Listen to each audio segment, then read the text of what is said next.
Welcome to the Inc. Productivity Tip of the Day. Today's tip: how to declutter your business schedule so you have more space for what matters. You regularly declutter your email inbox, filing cabinet, and electronic files in your business. But when was the last time you sat down to declutter your work calendar? Most people declutter their calendars when an urgent need arises. Just think of a recent professional, personal, or societal emergency that required you to immediately and abruptly cancel calendar entries. This isn't to say all your appointments should be thrown out the window in the name of productivity. Rather, you should have some sort of regular review to determine what's really necessary in your schedule. Here's a simple 5-step process you can use to declutter your business schedule. The process will help you better conceptualize how you're spending your time every single day.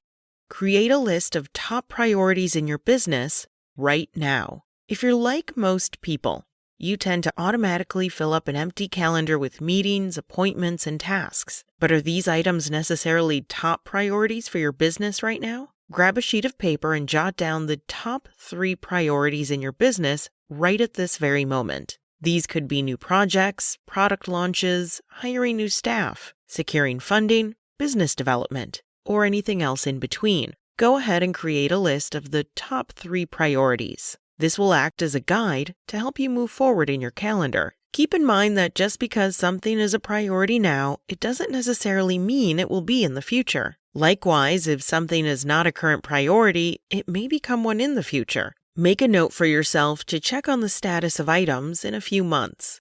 Review calendar entries 6 months into the past and future. Review your calendar from the past 6 months to the present.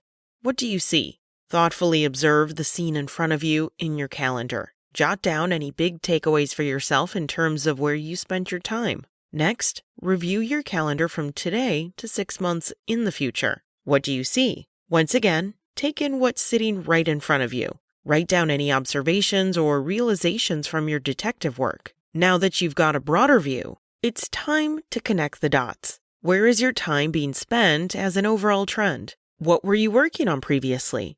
What are you working on now versus before? Where do your future plans put you? If there are any meetings, appointments, gatherings, or events that leap out at you, you can make a note of those right now.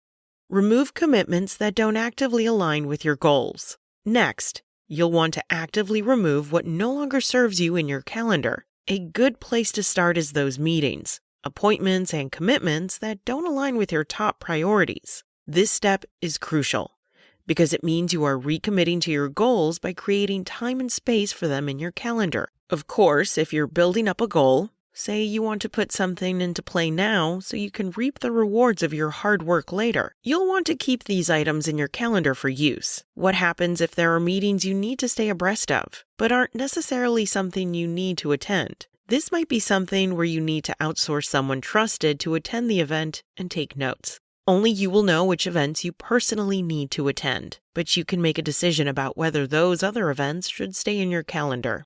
Update calendar features. We place items into our calendars with the intent of following through on them, but over time, your business changes, the way you work changes, and you change and evolve. This is where updating existing commitments can be helpful. What current features of existing meetings and appointments can be negotiated? You can shorten or lengthen meetings.